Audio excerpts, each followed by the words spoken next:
کرم یہ مجلس شبیر نے کیا ورنہ کہاں غریب کا گھر اور کہاں حسین کی ماں، کہاں غریب کا گھر اور کہاں حسین کی ماں۔ کرم یہ مجلس شبیر نے کیا ورنہ کہاں غریب کا گھر اور کہاں حسین کی ماں۔ اعوذ باللہ من الشیطان اللعین الرجیم، بسم اللہ الرحمن الرحیم، الحمد للہ وکفی وسلام علی عبادہ الذین اصطفی۔ درود بھیجیے محمد وعلی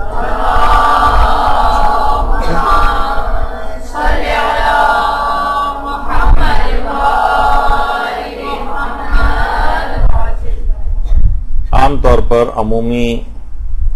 زندگی میں عزاداری سے متعلق کچھ باتیں، کچھ سوالات، شبہات دماغوں کے اندر پیدا ہوتے ہیں، تو بہت سی چیزیں، بہت سی سنی سنائی تو بہت ہوتی ہیں، لیکن دلائل کے ساتھ واقفیت نہیں ہوتی کہ اس کے اندر کوئی حقیقت ہے یا نہیں ہے، یہ بات ایسے ہی مشہور ہو گئی ہے۔ اس میں ایک جملہ آپ نے بہت ذاکرین سے، ذاکرات سے یہ سنا ہوگا کہ جس وقت مجالس عزا برپا ہوتی ہے تو معصومین علیہم السلام اس مجلس عزا کے اندر یا ان مجالس عزا میں خود حاضر ہوتے ہیں، شریک ہوتے ہیں۔ تو اس مسئلے میں اصلاً دیکھا جائے سنی ہوئی تو بات بہت ہے، لیکن دو ایکسٹریمز پائی جاتی۔ ہمارے ہاں مسئلہ یہی ہے کہ چیزوں میں بہت افراط و تفریط ہوتی، یعنی لوگ حد اعتدال پہ نہیں ہوتے اور ایک دم سے ایکسٹریم پر چلے جاتے ہیں، اور درمیان میں جو حد اعتدال کی راہ ہوتی ہے وہی راہ رشد و ثواب ہوتی ہے، یعنی وہی سب سے بہتر راہ ہوتی ہے۔ تو ایک ایکسٹریم تو اس مسئلے کی یہ ہے کہ معصومین کا آنا ناممکن ہے، ایک دفعہ جو اس دنیا سے چلا گیا ہے وہ اب اس دنیا کے اندر واپس نہیں آئے گا، اس کی بھی بہت شور اٹھتا ہے کہ پہلی انتہا پسندی۔ وہ کہتے نہیں معصومین کا آنا یہ ناممکن چیز ہے، اور بلکہ وہ یہاں تک کہتے ہیں کہ جو نظریے کا قائل ہو کہ معصومین عالم ارواح سے اس دنیا کے اندر مجالس عزا کے اندر شریک ہونے کے لیے آتے ہیں، وہ غالی ہیں، یہ افراد، یہ لوگ شرک کرتے ہیں، تو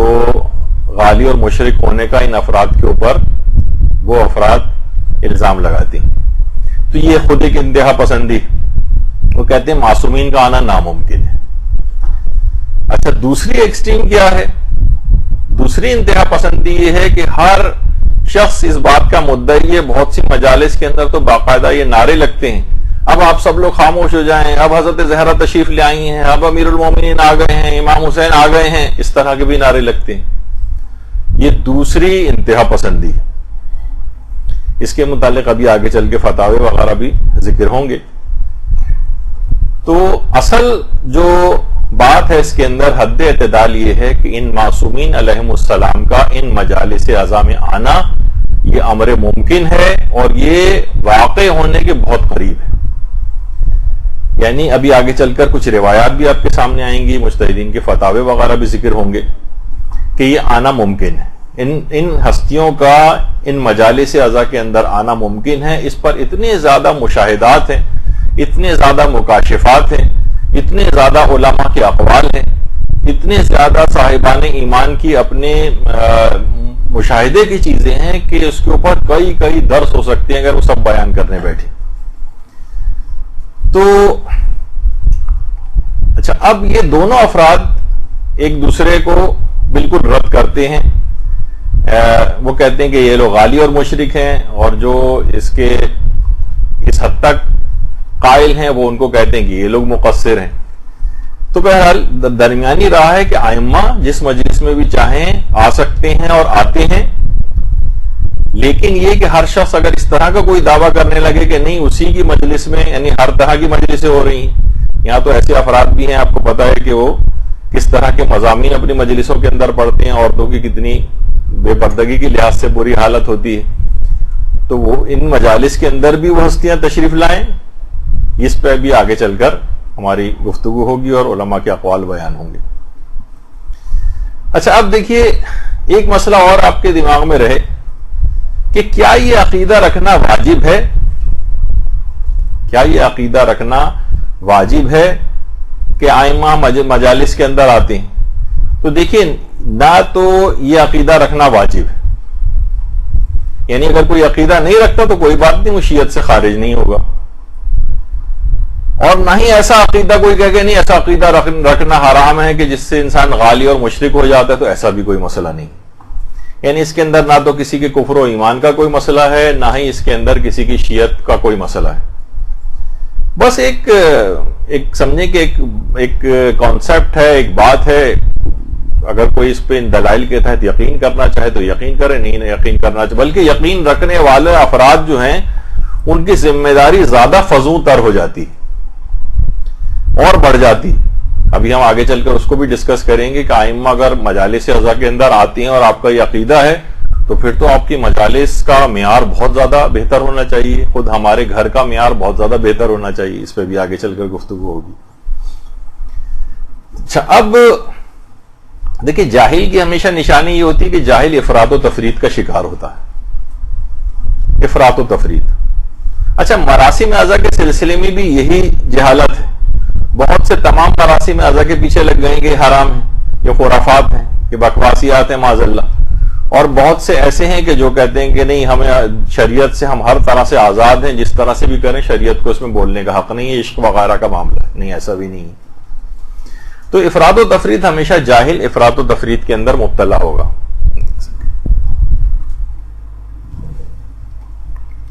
تو جاہل کی یہ خصوصیت ہوتی. اچھا اب تو بجائے اس کے کہ ہم خود سے کوئی فیصلہ کریں، ہمیں چاہیے کہ ہم دین کے جو اسپیشلسٹ حضرات ہیں، دیکھیے آج کل کا دور جو ہے اصل میں اسپیشلائزیشن کا دور ہے. یہ ماہرین فن کا دور ہے. ہر فن کے ماہر کے پاس انسان جاتا ہے. کوئی بھی اپنا اسے کام کرانا ہوتا ہے، مکان کا نقشہ بنوانا ہے، آرکیٹیکٹ کے پاس جائے گا، جو فن کا ماہر ہے اس کے پاس جائے گا. پانی آپ کو خرید کے پینا ہے، آپ پوچھتے ہیں کہ سب سے اچھی کمپنی کون سی ہے جو منرل واٹر وغیرہ پرووائڈ کرتی ہے. بچے کو آپ کو ٹیوشنز پڑھوانی ہوتی ہیں، آپ سبجیکٹ اسپیشلسٹ وغیرہ کو دیکھ رہے ہوتے ہیں. تو ہر چیز میں دنیا کے معاملے کے اندر ہم ماہرین فن سے رجوع کرتے ہیں.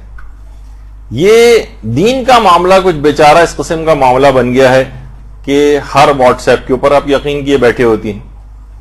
بالش بھر کی کسی نے کوئی پوسٹ لگا دی، اس کے اوپر یقین کیا ہوتا ہے. ہر کوئی بھی فیس بک کے اوپر کسی بھی جگہ کوئی اسکالر بن کے کوئی گفتگو کر رہا ہوتا ہے تو ہم اس کے اوپر یقین کیے ہوتے ہیں. یعنی صرف دین کا معاملہ ہی گویا اتنا ہلکا ہو گیا ہے کہ اس میں ہم اسپیشلسٹ مجتہدین کے پاس نہیں جاتے، ان کی رائے کو معلوم نہیں کرتے، بلکہ کسی نے بھی کوئی بھی بات بتا دی، اور عورتیں تو خاص طور پر واٹس ایپ ایک دوسرے ادھر آیا اور بغیر سوچے سمجھے دوسرے کو فارورڈ کر کے اسے پھیلا دیا. مجتہدین کی تمام روایات کے اوپر نگاہ ہوتی ہے. رجال کے وہ بہت بڑے کھلاڑی ہوتے ہیں علم رجال کے، اور ان سے بہتر نظریہ کوئی نہیں بتا سکتا. لہذا صرف اور صرف ان مجتہدین کرام اور مراجع اعظام کی طرف جو رجوع کرنا چاہیے اور ان کی بات کو سمجھنا چاہیے. ان کی بات سب سے زیادہ قابل اعتماد ہوتی ہے. اچھا چاہے آپ یہ کہیں کہ بھائی ان باتوں کے اندر بہت سی فقہی احکام نہیں ہے تو اس کے اندر تقلید تو نہیں ہوتی ہے، لیکن خواہ تقلید نہ ہو لیکن زیادہ اعتماد انہی افراد کی بات پر کیا جائے گا کہ جو قرآن و حدیث کو سب سے زیادہ سمجھتے ہیں. ہم کہیں گے ٹھیک ہے فقہی مسائل میں تو ہم آپ کی بات مانیں گے، نجاست طہارت وغیرہ کے مسائل کے اندر وغیرہ، اور جہاں بڑے بڑے مسائل آئیں گے جس میں ہم کہتے ہیں تقلید نہیں ہے، وہاں ہم خود سے تحقیق کریں گے. یعنی ہم اتنے بڑے ہو گئے اور ان کی رائے پر اعتماد نہیں کریں گے. تو اب دیکھیے یہ جو ائمہ کے متعلق یہ بات ہے کہ ائمہ اطہار جو ہیں یا 14 معصومین علیہم السلام، یہ جو ہیں صرف مجالس اعضاء میں آنے کا ان کا مسئلہ ہے کہ یہ آ سکتے ہیں نہیں آ سکتے. نہیں، بہت ساری باتیں ایسی ہیں کہ جس کے اندر مثلا اگر کوئی شخص اس دنیا سے جا رہا ہوتا ہے اور حالت احتضار میں ہوتا ہے، اس کی جسم سے روح نکل رہی ہوتی اس وقت کے متعلق بھی ہے کہ آئمہ کتنی روایت ایسی ہیں کہ آئمہ حالت احتضار میں اس کے پاس آتی ہیں، اس پہ ابھی آگے چل کر گفتگو ہوگی۔ پھر قبر کے اندر آئمہ کا آنا، کہ ہر مومن ہو یا کافر وہ ان کو ضرور دیکھتا ہے، مومن دیکھ کر ان کو خوش ہو جاتا ہے، کافر کو دیکھ کر ان کو مایوسی ہونے لگتی۔ اچھا، اس کے اندر بھی یعنی حالت احتضار میں ان کے آنے کے متعلق بھی بات چیت ہے، صرف مجلس عزا کی بات نہیں ہے، قبر میں بھی ان کا آنا، اس کے متعلق بھی بحث ہوتی ہے۔ اس کے علاوہ واقعات کربلا کے ضمن میں بھی کتنی ہی روایات ایسے آپ سنتی ہیں، پڑھتی ہیں۔ حضرت زہرا سلام اللہ علیہا کا اللہم صلی علی محمد و علی محمد،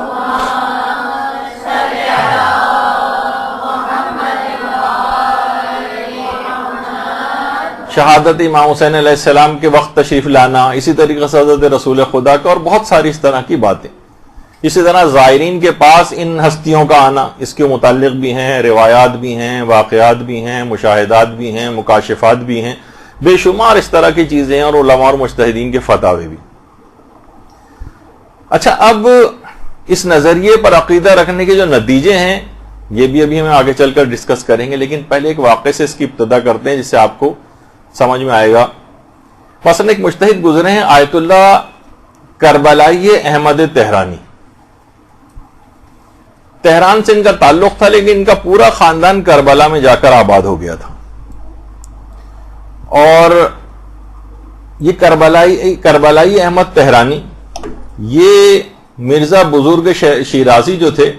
تمباکو والے، یہ ان کے شاگردوں میں سے ان کا شمار ہوتا ہے، اور آخوند خراسانی وغیرہ کے شاگردوں، اور اتنے مقدس تھے یہ کربلائی احمد تہرانی کہ نماز جماعت نہیں پڑھاتے تھے، جس طریقے سے علامہ محمد حسین طباطبائی نماز جماعت نہیں پڑھاتے تھے۔ آپ یہ نہیں کہ ان لوگوں کے تقدس کی ایک علامت ہوتی تھی، بہت سے لوگ بہت زیادہ محتاط ہوتے ہیں، جیسے اویس قرنی کے متعلق ملتا ہے کہ ایک دفعہ انہوں نے نماز جماعت کی امامت کی تھی، اس کے بعد سے کہا تھا اب نہیں پڑھاؤں گا میں، کیونکہ مجھے دل میں یہ خیال پیدا ہونے لگا تھا کہ میں ان سب لوگوں سے افضل ہوں، جبھی تو مجھے آگے کھڑا کیا گیا ہے، تو میں اپنی عاقبت برباد نہیں کر سکتا۔ ان کا ایک کمال احتیاط ہوتا ہے علماء کا۔ تو آیت اللہ محمد حسین طباطبائی کی طرح سے کربلائی احمد تہرانی بھی نماز جماعت نہیں پڑھاتے تھے، اور آیت اللہ علی آقا قاضی بھی اسی طرح سے تھے، وہ بھی نماز جماعت نہیں پڑھاتے تھے، کیونکہ کمال احتیاط کا ایک مرحلہ ہوتا ہے جو ان لوگوں کے ساتھ ہی سازگار ہوتا ہے، ہر کوئی شخص اس طرح کے طریقوں پہ عمل بھی نہیں کر سکتا ہے۔ اور کربلائی احمد تہرانی میں ان کا تعارف اس وجہ سے کر رہا ہوں، جو واقعہ بھی آپ کے سامنے آئے گا، کہ مجتہد مسلم تھے، لیکن کبھی اپنا رسالہ عملیہ نہیں لکھا، تقلید بھی اپنی نہیں کرواتے تھے، اور اس قدر گریہ و بکا کرتے تھے، اس قدر گریہ و بکا کرنے والے تھے، خاص طور پر اپنی جو نمازیں نافلہ یہ پڑھتے تھے اس کے اندر بہت زیادہ گریہ کرتے تھے، بے تحاشا گریہ، کہ ان کا نام ہی پڑ گیا تھا بکا، اور امام حسین پہ گریہ کر کر کے اپنی ایک آنکھ بھی ضائع کر لی تھی، اس قدر کہ واحد العین کے نام سے مشہور ہو گئے تھے۔ اور باقاعدہ جو کتاب ہے آثار و برکات توسل کے نام سے، اس میں ان کا ایک واقعہ ہے کہ ایک بار عاشورے کے روز انہوں نے اپنے گھر میں مجلس عزا رکھی، اور لوگوں کو اطلاع کر دی کہ جن جن افراد کو آنا اس ٹائم کے اوپر عاشور کے روز میرے گھر مجلس ہے۔ اچھا، آپ کو پتہ ہی ہے کہ عاشور کے دن جو ہے لوگوں کی صاحبان ایمان کی بہت سی مصروفیات ہوتی ہیں، باہر جلوسوں وغیرہ کے اندر بھی جانا ہوتا ہے، اس سے پہلے شب عاشور کی تھکاوٹ ہوتی ہے، رات بھر کا جاگنا وغیرہ، تو کچھ مصروفیات کی وجہ سے لوگ ان کے گھر مجلس اعظم میں نہیں پہنچے۔ یہ خود فرماتے ہیں کربلائی احمد تہرانی کہ میں اپنے گھر میں جو سماوار رکھا ہوا تھا اور اس کے پاس میں بالکل افسردہ بیٹھا ہوا تھا، اور رنج و غم سے میرا دل تڑپ رہا تھا کہ میں نے مجلس اعظم میں لوگوں کو بلایا لیکن کوئی بھی نہیں آیا۔ اس حزن و ملال کی کیفیت میں اچانک میری نگاہوں کے سامنے سے پردے ہٹ گئے، اور دیکھا کہ حضرت امیر المومنین علیہ السلام اپنے تمام فرزندوں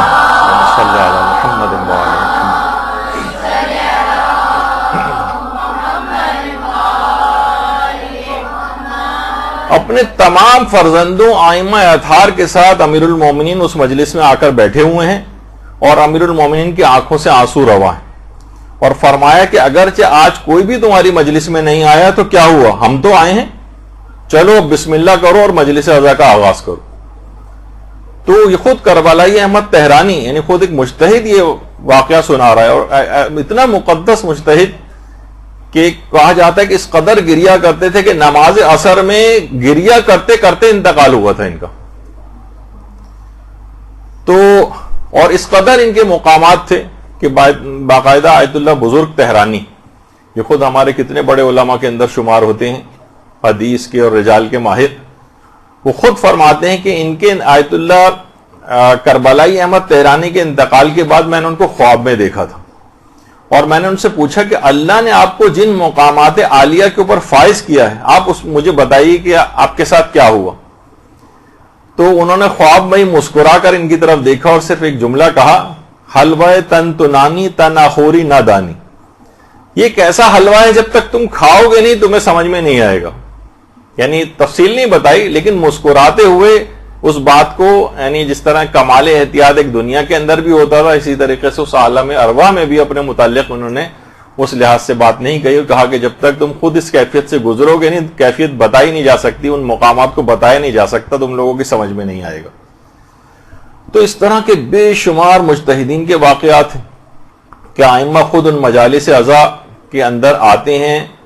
اور صالحین کے واقعات ہیں جو خود مشاہدہ کیے گئے۔ اور باقاعدہ آیت اللہ بہجت کے متعلق تو مشہور ہے، آیت اللہ بہجت بارہا یہ بات کہتے تھے، در محضر آیت اللہ بہجت کے نام سے جو کتاب ہے اس کی پہلی جلد میں بھی ہے کہ آیت اللہ بہجت فرماتے تھے بارہا دیکھا گیا ہے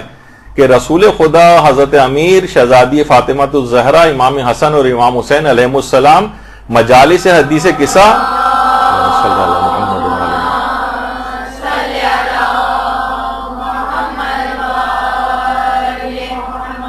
اور مجالس توسل میں حاضر ہوتے،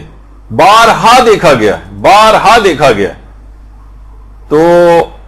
اس سے بھی آپ اندازہ لگائیں، اسی وجہ سے آیت اللہ بہجت بہت زیادہ مجلس عزا کے احترام کے قائل تھے،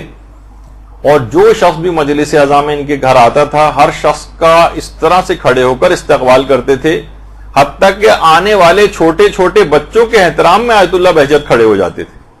کہ یہ بزرگ اور جوان ان کا احترام کہ نہ جانے معصومین کب اس مجلس کے اندر تشریف لے آئیں، تو مکمل عزت اور احترام ان مجلس عزا میں شریک ہونے والوں کا ہونا چاہیے۔ اسی مجلس عزا کا اس قدر احترام کہ آیت اللہ گلپائیگانی جس زمانے میں ہاسپٹل میں ایڈمٹ تھے، یہ تو خیر بالکل آخری وقت کی تقریباً ان کی کچھ تصاویر ہیں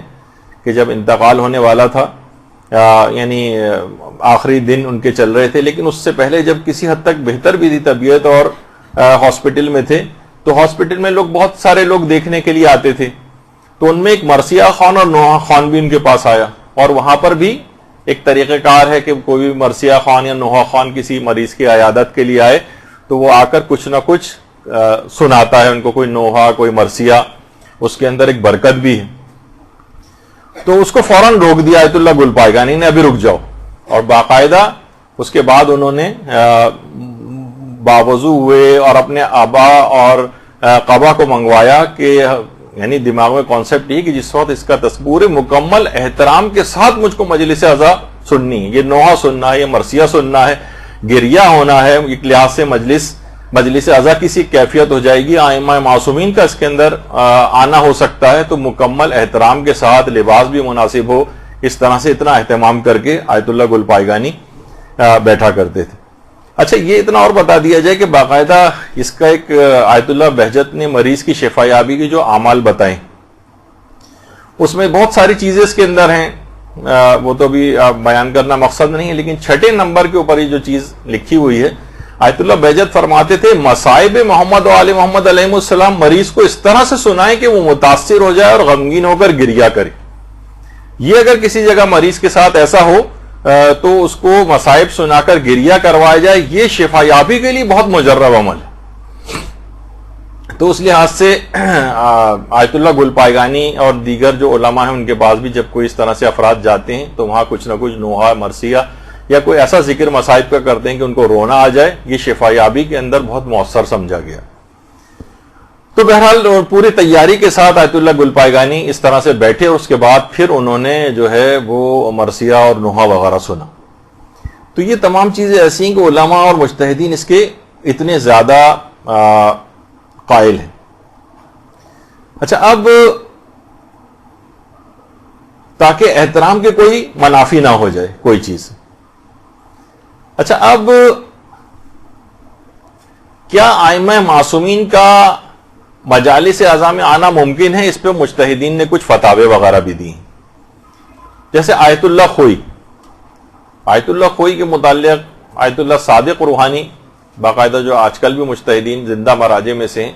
وہ کہتے ہیں کہ زمان غیبت کبریٰ سے لے کر آج تک آیت اللہ خوئی سے بڑا کوئی مجتہد نہیں گزرا. یعنی ان کی بھی اس لحاظ سے گواہی، آیت اللہ خوئی کی تقلید میں جو لوگ باقی تھے آج تک ان کی تقلید میں باقی چل رہے ہیں، کیونکہ سب مراجع کہتے ہیں کہ مردہ مجتہد اگر عالم ہے تو اس کے فتووں پہ باقی رہنا، جیسے آقا سیستانی بھی اس بات کے قائل ہیں کہ واجب ہو جاتا ہے. تو ان کی تقلید میں ابھی تک لوگ باقی ہیں ان کے علم کے اعتبار سے. جب ان سے بھی پوچھی گئی یہ بات تو باقاعدہ جو ان کی کتاب ہے سیرات النجات جو ان کی کتاب ہے استفتاءات کی، اس کے اندر بھی آقا خوئی نے یہ بات لکھی، اور اس کی تیسری جلد کے اندر یہ بات ہے، تیسری جلد میں. اور باقاعدہ یہ تیسری جلد ہے ان کی کتاب کی، اور اس کے اندر یہ والا مسئلہ آیت اللہ خوئی سے پوچھا گیا ہے کہ آپ یہ بتائیے کہ روایات کے اندر جو یہ بات آئی ہے کہ رسول خدا اور حضرت زہرا جو ماتم عزائے حسین کی جو مجالس ہوتی ہیں اس کے اندر شریک ہوتے ہیں، تو آپ کی اس متعلق کیا رائے ہے؟ اور اگر یہ بات صحیح ہے کہ وہ شریک ہوتے ہیں تو کیا باقی سب ائمہ بھی اس میں شریک ہوتے ہیں؟ تو آیت اللہ خوئی نے کہا کہ جی ہاں، یہ بالکل امر ممکن ہے. وبعض الروایات دلت علیہ،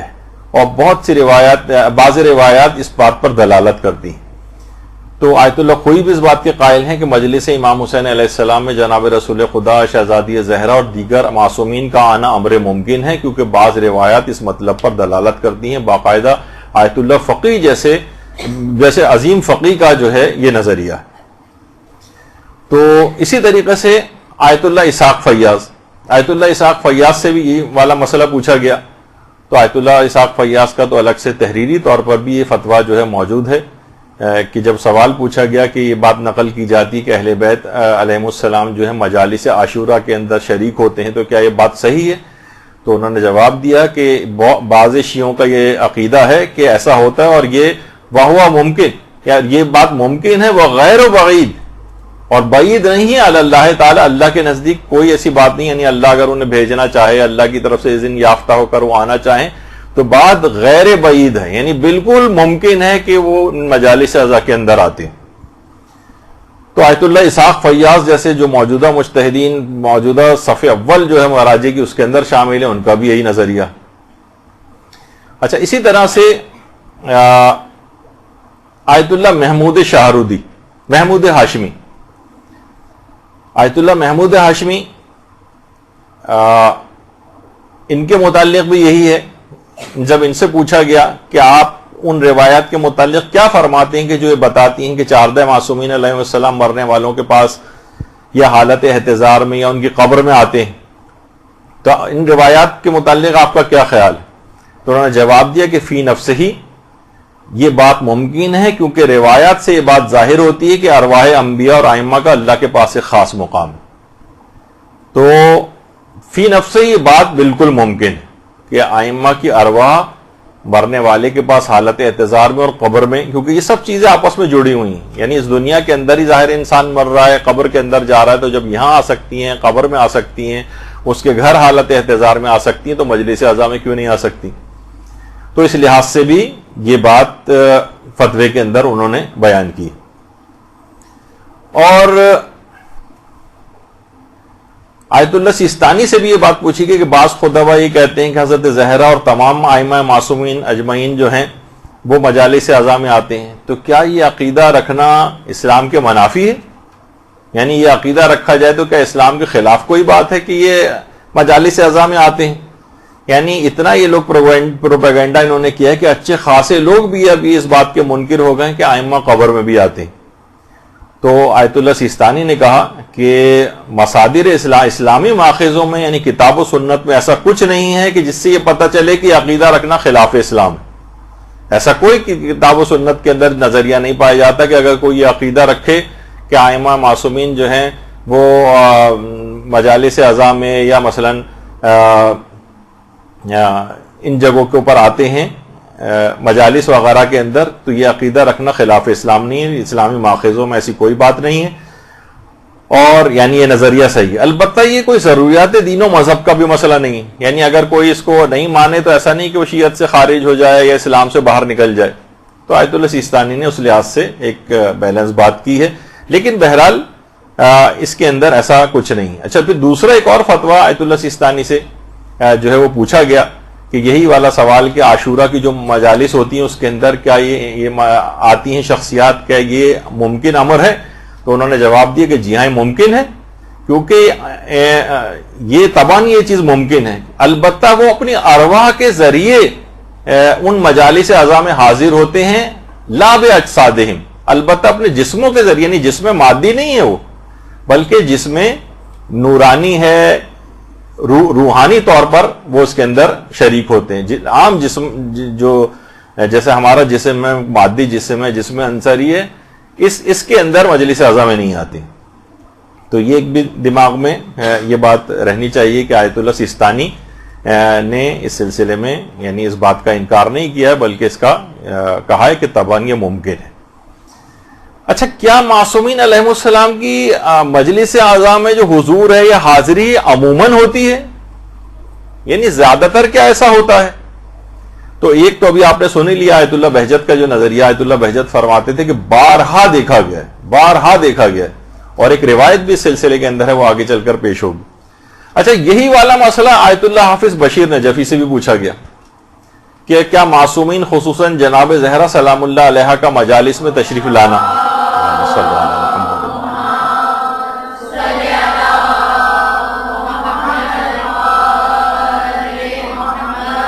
کیا کسی روایت کے اندر اس کا تذکرہ ملتا ہے؟ تو انہوں نے جواب دیا کہ بعض روایات سے یہ اس کا ثبوت ملتا ہے، یہ بات ثابت ہوتی ہے کہ وہ مجالس اعضاء میں تشریف لاتی۔ پھر دوسرے دو سوال ان سے اور کیے گئے، کیا امیر المومنین علیہ السلام ہر مرنے والے کے پاس قبر میں تشریف لاتے ہیں؟ تو آیت اللہ حافظ بشیر نجفی نے فرمایا، جو ان کی کتاب شاعر حسینیہ کے اندر موجود ہے، بِاسْمِهِ سبحانہ، کئی روایات میں اس کا تذکرہ ملتا ہے، اور صاحب وسائل نے الفصول المہمہ میں امیر المومنین علیہ السلام کے انسان کی جان نکلنے کے وقت موجود ہونے کی بہت ساری روایات نقل فرمائی ہیں، جن سے ان کے صحیح مطلب ہونے کا اطمینان حاصل ہو جاتا ہے، یعنی کہ یہ بات صحیح ہے کہ امیر المومنین ہر مرنے والے کے پاس قبر میں تشریف لاتے ہیں۔ پھر دوسرا سوال یہی کیا گیا کہ کیا معصومین علیہ السلام خاص طور پر جناب سیدہ مجلس اعضاء میں حاضر ہوتی ہیں؟ تو جواب دیا کہ بعض روایت میں اس کا تذکرہ ہوا، اور جناب سید الشہداء کی عظمت اور برکت اور اہمیت کے پیش نظر ایسا ہونا بہت ممکن ہے، بلکہ قریب الوقوع ہے، یعنی عموماً ایسا ہوتا ہے۔ تو آیت اللہ حافظ بشیر نجفی کا بھی آپ نے دیکھا کہ وہ بھی اسی نظریے کے قائل ہیں۔ اچھا، پھر اس کے بعد آیت اللہ صادق روحانی سے بھی یہ بات پوچھی گئی، تو انہوں نے بھی یہی بات فرمائی ہے کہ آیات سے بھی اور کچھ نصوص اور ایسی ہیں، یعنی صحیح احادیث، اس سے بات پتہ چلتی ہے کہ پیغمبر اکرم اور ائمہ معصومین علیہ السلام موت کے وقت اور قبر کے اندر جب سختیاں پیش آتی ہیں تو مدد کے لیے وہ لوگ تشریف لاتے ہیں، اور یہ ایک ایسے تصرفات ہیں جو اللہ نے باقاعدہ اللہ کی اجازت سے ان کو دیے گئے ہیں، جس کی تفصیل الگ مقامات کے اوپر ملتی ہے۔ تو بہرحال انہوں نے بھی اس سلسلے میں یہ پوچھا کہ جب پوچھا گیا تو جواب یہی دیا کہ ائمہ کا اور حضور اکرم کا موت کے وقت اور قبر کے اندر اعانت کے لیے تشریف لانا یہ بالکل ثابت شدہ بات ہے، اور روایات سے یہ بات پتہ چلتی ہے۔ اچھا، پھر کیا یہ حضور، ایک سوال یہ بھی ہوتا ہے کہ بہت سے روایات سے یہ بات پتہ چلتی ہے، تو سوال بھی یہی کیا جاتا ہے علماء سے کہ کیا یہ ان کا آنا فقط مجالس عاشورہ میں ہوتا ہے؟ تو آیت اللہ شمس الدین وائزی سے یہ بات پوچھی گئی، تو انہوں نے بھی یہ کہا کہ بعض روایت سے بات ثابت ہوتی ہے کہ مطلق ایام میں ائمہ جو ہیں ان مجالس کے اندر آتے ہیں، لا فی عاشورہ فقط، یعنی صرف عاشورہ کے سلسلے کی جو مجالس ہے اس میں نہیں، مثلا ہو سکتا ہے کسی کی 100 کی مجلس ہو, کسی کی 40ویں کی مجلس ہو, کسی نے عام طور پر ویسی مجلس رضا گھر میں منعقد کی ہو, تو ان کے اندر بھی روایات سے یہ بات ثابت ہوتی ہے کہ وہ اس میں بھی آتے ہیں. یعنی فقط عاشورے کے سلسلے کی مجالس سے ریلیٹڈ نہیں ہے یہ بات. تو باقاعدہ آیت اللہ شمس الدین واعظی نے کہا کہ یہ روایات مطلق طور پر ہیں,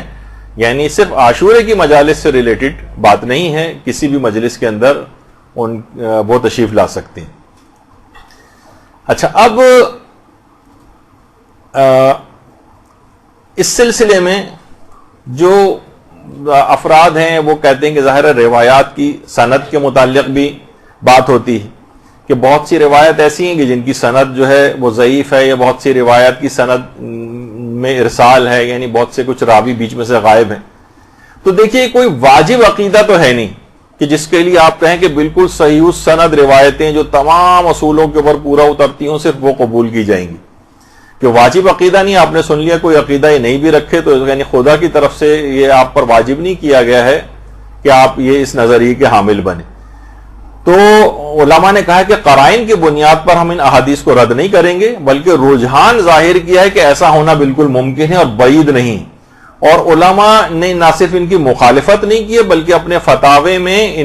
اس نظریے کو ظاہر کیا ہے کہ ان کا آنا عین ممکن ہے, بلکہ بارہا ان کو دیکھا گیا ہے. تو اس لحاظ سے علماء کا ان احادیث کے اوپر عمل کرنا یہ جابر ذوف سند بن جاتا ہے, یعنی ان کی سند کے ذوف کو ختم کر دے گا, اور اس پہ اطمینان کے ساتھ کوئی بھی شخص اگر عقیدہ بھی رکھنا چاہے اس بات پہ تو اس کے اندر بھی کوئی حرج نہیں ہے, کیونکہ اس کے اندر بلکہ بعض مراجع تو اس حد تک قائل ہیں, جیسے آیت اللہ نائنی یعنی بہت ہی, یعنی اس وقت کے جتنے بھی, جیسے ابھی آپ نے آیت اللہ خوئی وغیرہ اور اس لیول کے علماء کا سنا, یہ ان کے بھی اساتذہ کے اندر سے تھے. آیت اللہ ضیاء الدین عراقی اور جو بہت ہی آیت اللہ نائنی. تو آیت اللہ نائنی نے تو اس نظریے کو تقریباً ضروریات مذہب شیعہ میں سے قرار دیا تھا. ضروریات مذہب شیعہ, خیر موجودہ مجتہدین تو یہ بات نہیں کہتے ہیں, لیکن میں اس کی اہمیت کے پیش نظر بتا رہا ہوں کہ ان کا نظریہ یہ تھا کہ یہ مسئلہ بالکل امور قطعیہ میں سے ہے اور یہ ضروریات مذہب شیعہ میں سے, یعنی اگر کوئی اس کا انکار کرے گا تو گویا وہ شیعت سے خارج ہو جائے گا. یہ ان کا اپنا ایک نظریہ تھا. تو اور وہ فرماتے تھے کہ روایات متواترہ میں قطعی طور پر یہ مضمون آیا ہے کہ ائمہ حاضر ہوتے ہیں. باقاعدہ جو ان کی کتاب ہے فتاوی کی, اس کے اندر بھی یہ موجود ہے. اور جو سوال نمبر 7 ان سے جو پوچھا گیا ہے کہ ائمہ مجالس عزا کے اندر آتے ہیں, تو انہوں نے فرمایا کہ یہ گروہ شیعہ امامیہ اثنا عشریہ کا عقیدہ ہے کہ جسمانی اعتبار سے انتقال فرما جانے کے بعد بھی معصومین اللہ کے نزدیک زندہ ہے, اور ان کے روضوں میں جو اذن دخول پڑھا جاتا ہے اور جو زیارت امام حسین پڑھی جاتی ہے, اس کی عبارت یہ کہ اشہد انک تشہد مقامی و تسمع کلامی, یعنی باقاعدہ میں گواہی دیتا ہوں کہ آپ میرے مقام سے واقف ہیں اور میرے کلام کو سنتے ہیں. باقاعدہ یہ جو اذن دخول ہے یہ چھٹے امام کی ایک روایت ہے جو کہ علامہ ہلی نے اپنی کتاب کے اندر لکھی العدۃ الدائی کے اندر. یعنی جو آپ یہ جا کر اذن دخول پڑھتی ہیں اصلاً یہ چھٹے امام کی ایک روایت ہے, اور وہ بھی انہوں نے اپنے اس فتوے کے اندر دلیل کے طور پر پیش کی ہے کہ ائمہ کی جب ہم جاتے ہیں کہ آپ ہمارے کلام کو سنتے ہیں, آپ میرے مقام سے واقف ہیں, یا بہت سی اس کے اندر یہ بھی آیا کہ آپ میرے سلام کا جواب دیتے ہیں, تو یہ سب کیا ہیں کہ گواہیاں اس بات کی. اور یہاں تک روایت میں یہ بھی بات آئی ہے کہ وہ اپنے رونے والوں کو دیکھتے ہیں اور اپنے زائرین کے لیے استغفار تک کرتے ہیں, اور اس کے بعد یعنی ان کے مغفرت کے لیے دعا کرتے ہیں. اور یہ فرماتے ہیں آیت اللہ نائنی کہ اس بات میں جو بھی شک کرتا ہے یا تو جہالت کی وجہ سے شک کرتا ہے اس بات میں, یا ائمہ کے مقامات سے واقف نہیں, اور جب ہی وہ اس کو ضروریات مذہب شیعہ میں سے قرار دیتے تھے اور کہتے تھے کہ احادیث متواتر اور قطعیہ سے یہ بات ثابت ہوتی. تو اس میں غلو وغیرہ کی کوئی بات نہیں ہے کہ ہم آپ ہی جو ہیں وہ ائمہ کے مقام کو اصل میں سمجھنے سے قاصر ہوتے. اور یہی بات آیت اللہ گلپائگانی نے, اچھا یہ جو ان کی آیت اللہ نائنی کی جو ابھی اپنے فتویٰ دیکھا تفصیلی فتاوے ہیں ان کی کتاب کے اندر, اس کے اسکین پیجز ہیں, ان کو ابھی پڑھنے کا وقت نہیں. تو آیت اللہ گلپائگانی بھی اس بات کے قائل تھے اور وہ کہتے تھے کہ باقاعدہ جو ان کی نتائج الافکار فی نجاست الکفار کے نام سے جو ان کی تقریری ابحاث ہیں جو علی کریم جہرمی علامہ نے جو ہے وہ جمع کیے ہیں، تو اس کے اندر بھی یہ بات آیت اللہ گلپائگانی نے نقل کی ہے کہ ان هذه الامور لیست غلو فی شانہم، یعنی یہ جتنے بھی باتیں ہیں یہ ائمہ کی شان میں کوئی غلو نہیں ہے، ان کی حیات سے مراد یہ ہے کہ وہ مرنے کے بعد ہمارے کلام کو سنتے ہیں اور ہمارے واقعات سے مطلع بھی ہوتے ہیں.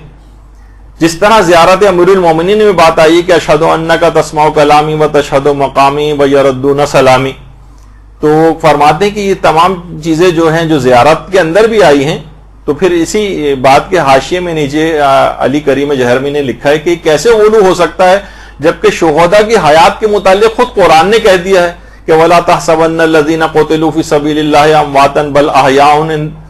عِندَ رَبِّهِمْ يُرْزَقُونَ فَرَحِينَ بِمَا آتَاهُمُ اللَّهُ مِنْ فَضْلِهِ، جو قرآن کی آیت ہے سورہ آل عمران کی 196 اور 197 کے اندر کہ جو دنیا سے اللہ کی راہ میں مارے گئے ہیں اور دنیا سے چلے گئے ہیں تو ان کو مردہ نہ سمجھو، یا اللہ کے نزدیک زندہ ہیں، ان سے رزق پاتے ہیں. تو جب وہ خود یہ فرماتے ہیں کہ ہمارے ائمہ اطہار تو تمام شہداء کے بھی سردار ہیں، یعنی جن کی حیات شہداء کو جب قرآن نے بیان کیا ہے تو لہٰذا ان کے متعلق ایسا عقیدہ رکھنا کیسے غلو کے اندر آ سکتا ہے. ان کی حیات ہے، ان کی برزخی حیات ہے وہ، اور اس دنیا کے اندر آتے بھی ہیں ابھی آگے چل کر، جیسے کہ تفصیل اس کی بیان ہوگی. اور حضرت زہرا سلام اللہ علیہ کے متعلق روایت میں ملتا ہے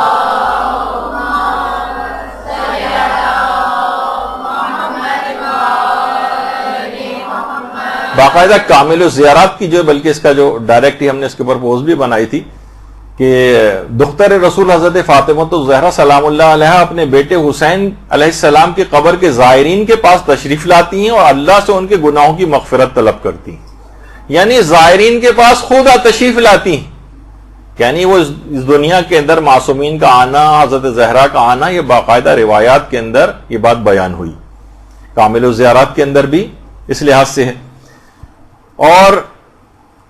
آیت اللہ مرشی نجفی نے تو باقاعدہ اپنے والد کا، میں کئی دفعہ اس واقعے کو پڑھ بھی چکا ہوں، لیکن انہوں نے بڑے تفصیل کے ساتھ اپنے مکاشفات کو آیت اللہ مرشی نجفی نے بیان کیا تھا. نہ جانے کتنے واقعات انہوں نے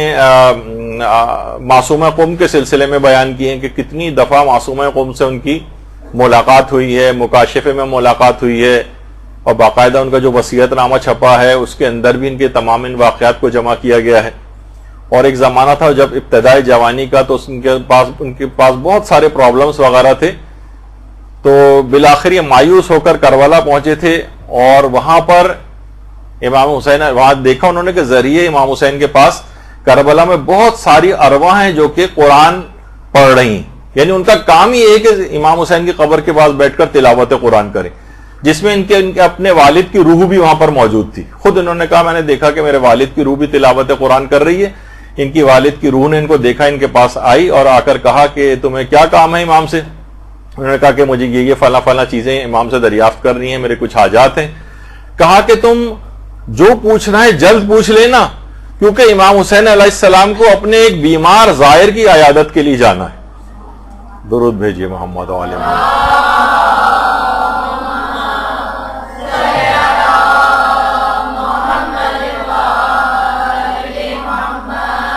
خود آیت اللہ مرشی نجفی کے اتنے مکاشفات ہیں اور اتنی باتیں ہیں کہ پوری پوری کتابوں کے اندر تذکرہ ہیں. حضرت معصومہ قم سے کیسے کیسے ملاقات ہوتی تھی، کیا باتیں ہوتی تھیں، خود امام حسین علیہ السلام سے کیا کیا باتیں ہوئی، اپنی تمام حاجتیں انہوں نے پیش کی. امام نے ساری حاجتوں کو قبول کیا، صرف ایک حاجت کو کہا کہ یہ قبول نہیں ہو سکتی، جو حاجت یہ تھی کہ میں حج کے لیے مکہ جاؤں اور وہیں میرا انتقال ہو جائے حج کرنے کے بعد. امام نے کہا اس کو قبول نہیں کیا. اس کے بعد ظاہر ہے کہ واپس آئے اور اس کے بعد امام کو اتنے کام ان سے لینے تھے، اتنے بڑے بڑے کام آیت اللہ مرشی نجفی نے اس کے بعد وہاں سے آ کر کیے اور ایسی توفیقات ان کو حاصل ہوئیں. اور کیونکہ انہوں نے دعا کو اس شرط کے ساتھ مشروط کر دیا تھا کہ میں حج پہ جاؤں اور میرا انتقال ہو جائے وہاں جا کے، جس کو امام نے قبول نہیں کیا. یہ وجہ ہے کہ آیت اللہ مرشی نجفی ساری زندگی حج نہیں کیا، حج کے بغیر اس دنیا سے تشریف لے گئے. لیکن بہرحال کہ اتنے بڑے بڑے کام جو ہے انہوں نے کیے. اچھا اب ایک بحث ہوتی ہے کہ جو آئمہ کا جو تشریف لانا ہے، چاہے وہ مجالس عزا میں ہوں، چاہے مثلا قبر میں ہوں، حالت احتضار میں ہوں، تو یہ ان کا حضور کی اس کی نوعیت کیا ہے، یہ کس طرح سے، یعنی ہم اس کو کیا سمجھیں. مثلا کیا ان کا حضور جسم مادی کے ساتھ ہوتا ہے جس طرح ہمارا جسم ہے اس طرح سے، یا ان کا جو حضور ہے وہ جسم ملکوتی اور نورانی کے ساتھ ہوتا ہے، یا یہاں پر حضور سے مراد یہ ہے ان کے آنے سے مراد عنایات معنوی. اس کے بھی کچھ علماء قائل ہیں کہ اس سے مراد یعنی حضور سے مراد عنایات معنوی، یعنی جس جگہ مجلس عزا برپا ہوتی ہے خاص طور پر ائمہ معصومین کی نگاہ کرم اس جگہ پر ہوتی ہے، اس مجلس عزا میں شریک ہونے والے مومنین پر ہوتی ہے، یا اس بانی مجلس پر، اس گھرانے کے اوپر ہوتی ہے کہ جہاں یعنی ان کا عنایات اور کرم جو ہے وہاں پر بہت اضافہ ہو جاتا ہے. یہ حضور سے مراد یہ ہے. کچھ علماء کے یہ بھی نظریہ اور اس میں بھی کوئی قباحت نہیں ہے. یعنی مثلا ائمہ اطہار اگر کسی جگہ نہیں بھی بالفرض کسی مجلس میں آئے تب بھی مجلس عزا پر ان کی خاص نگاہ ہوتی ہے اور ان کا ایک خاص کرم ہوتا ہے اور خاص عنایات اور فضیلتیں اس جگہ اور اس مقام کو اور اس گھرانے کو حاصل ہوتی ہیں. اچھا اب آیت اللہ شیخ جواد تبریزی، آیت اللہ شیخ جواد تبریزی سے یہ سوال کیا گیا کہ کیا یہ اعتقاد رکھنا جائز ہے. اچھا جو صراط النجات ہے آیت اللہ خوئی کے استفتات پر ہے، اسی کے اوپر حاشیہ آیت اللہ شیخ جواد تبریزی نے لکھا، اس کی 3 جلد ہے. اس میں یہ سوال ان سے پوچھا گیا کہ کیا یہ اعتقاد رکھنا جائز ہے کہ حضرت زہرا عورتوں کی مجالس میں آنے واحد میں متعدد مجلسوں میں اپنے مادی جسم کے ساتھ بنفس نفیس حاضر ہوتی ہیں. دیکھیں کتنی ساری چیزیں سے آنے واحد میں، یعنی ایک ہی وقت میں ظاہر کتنی مجلسیں ہو رہی، سینکڑوں ہزاروں مجلسیں ہو رہی. تو اگر وہ آتی ہیں تو آنے واحد میں متعدد مجالس کے اندر اپنے اسی جسم کے ساتھ، جس میں عنصری جو ہے ہمارا گوشت خون سے بنا ہوا جو جسم ہوتا ہے، کہ کیا اسی جسم کے ساتھ حاضر ہوتی ہیں. تو آیت اللہ شیخ جواد تبریزی نے اس کا جواب دیا کہ نوری اور ملکوتی صورت میں ایک وقت میں متعدد جگہ حاضر ہونے میں کوئی مشکل نہیں، نوری اور ملکوتی جسم میں، کیونکہ وجود نورانی زمان و مکان کی قید سے آزاد ہوتا ہے، اور جس میں عنصری جو ہے جو ہمارا مادی جسم، اس کی یہ خصوصیت نہیں ہے، یہ زمان و مکان کا محتاج ہوتا ہے. یعنی ہم مثلا اگر کسی جگہ پہ، میں اس وقت یہاں پہ موجود ہوں تو میں نیچلے گراؤنڈ فلور پر موجود نہیں ہوں، میں آپ کی والی جگہ پہ کہیں موجود نہیں ہوں، جس میں جو ہمارا جسم ہے یہ اس کی خصوصیت ہے، ایک جگہ پہ ہوتا ہے تو دوسری جگہ اس سے خالی ہوتی.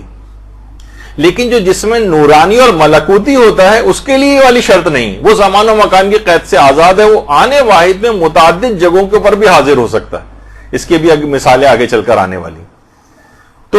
انہوں نے فرمایا کہ اس کے اندر کوئی قباحت نہیں ہے، بالکل اس پہ نظریہ رکھنا کہ البتہ جس میں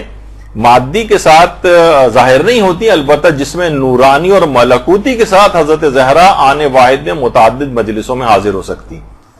اس میں کوئی قباحت نہیں، کیونکہ باقاعدہ ایک بحث آتی ہے، علمی بحث، کہ بھئی ایک وقت میں ایک جگہ پر جسم موجود ہوتا ہے تو دوسری جگہ خالی ہوتی، تو کیسے ممکن ہے کہ ایک ہی وقت میں ایک جسم کئی جگہوں کے اوپر موجود ہو. تو یہ جسم مادی کے ساتھ یہ والی پرابلم ہے، لیکن جسم نورانی اور ملکوتی کے ساتھ نہیں. اچھا یہی سوال آیت اللہ حافظ بشیر نجفی سے بھی پوچھا گیا کہ ائمہ معصومین جو ہیں وہ مجالس عاشورہ میں شریک ہوتے، تو وہاں سے بھی یہی جواب آیا کہ جسم مادی اور عنصری جو جسم طبعی ہوتا ہے ہمارا، یہ زمان و مکان کا محتاج ہوتا ہے، لیکن وجود برزخی یا وجود ملکوتی جو ہے یہ زمان و مکان کا محتاج نہیں ہے، اور یہ ایک وقت میں بھی متعدد جگہ پر حاضر ہو سکتا ہے. وہاں ان کا بھی فتویٰ یہی ہے. اچھا باقی 2 فتوے تو ابھی آپ نے سنے لیے. انہوں نے کہا روایات سے یہ بات ثابت ہوتی ہے کہ حضرت زہرا جو ہے وہ مجالس عزا میں تشریف لاتی ہیں، اور یہی بات قبر کے سلسلے میں بھی، قبر میں ائمہ معصومین کا آنا، اس سلسلے میں ان کا بھی یہی جواب. اچھا جو کتاب ہے الانوار الالہیہ فی مسائل العقائدیہ، یہ آیت اللہ شیخ جواد تبریزی کی کتاب ہے، اور اس میں بھی یہ سوال ان سے پوچھا گیا ہے کہ حضرت امیر المومنین علیہ السلام کا قبر میں آنے سے متعلق. اللہم صلی علی محمد.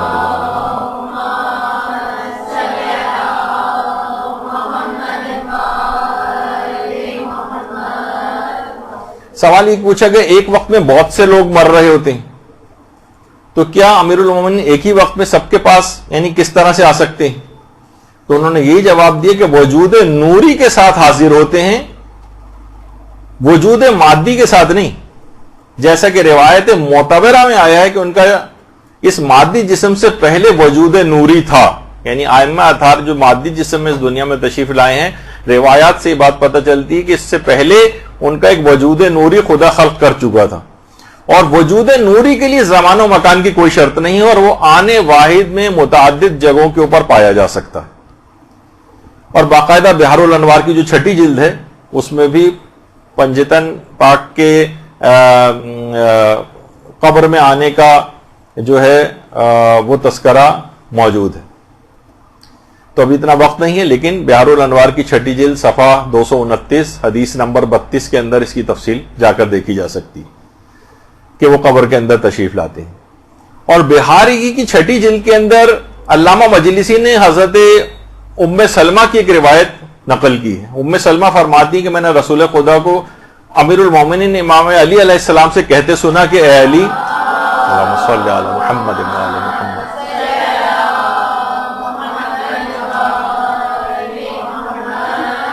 کہ اے علی تمہارے محب 3 جگہوں پر خوشی پائیں گے. نمبر 1، جب ان کی روح قبض ہو رہی ہوگی تو آپ وہاں موجود ہوں گے. نمبر 2، جب قبر میں سوال و جواب ہوگا تو آپ ان کو تلقین کریں گے. جب ان سے سوال پوچھا جائے گا تو امیر المومنین جواب دیں گے کہ تم یہ جواب دو، یعنی سکھائیں گے. جب قبر میں سوال و جواب ہوگا تو آپ ان کی تلقین کریں گے، ان کو تلقین کریں گے. اور جب اعمال پوچھے جائیں گے قیامت میں تو آپ ان کو پہچانوائیں گے کہ یہ میرا ہے. تو ان 3 جگہوں پہ اے علی تمہارے محب خوشی پائیں گے. تو حضرت ام سلمہ کی اس روایت سے بھی پتہ چلا کہ قبض روح کے وقت یعنی جان کنی کی جب کیفیت ہے، چاہے گھر میں ہو، ہسپتال میں ہو، کسی بھی جگہ انسان کی ڈیتھ ہوتی ہے تو امیر المومنین اس وقت حالت احتضار میں ان کا آنا، اور قبر میں سوال و جواب کے وقت ان کا آنا، اور جب اعمال کا باقاعدہ پوچھا جانے لگے گا قیامت میں اس وقت وہ پہچان کرائیں گے کہ یہ میرا محب ہے. تو پھر اور روایات کے اندر بھی یہ بات آئی ہے کہ امام صادق علیہ السلام سے پوچھا گیا، اللہم صلی علی محمد و آل محمد،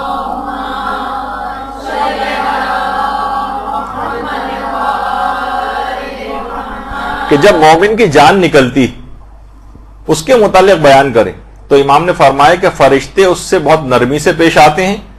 اور ان فرشتوں کے پیچھے سے ہم ظاہر ہوتے ہیں، یعنی ہم پنجتن پاک اور ائمہ اطہار، اور مومن کو بتایا جاتا ہے کہ یہ رسول خدا ہیں اور یہ تمہارے امام ہیں.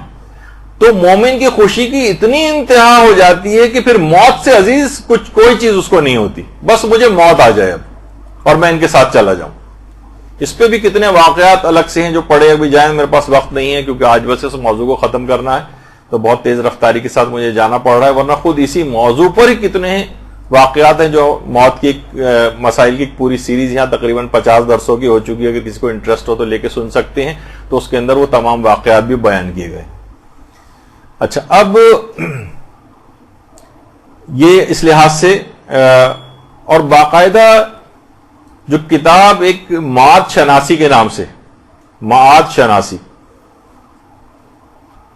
آیت اللہ تہرانی کی جو کتاب ہے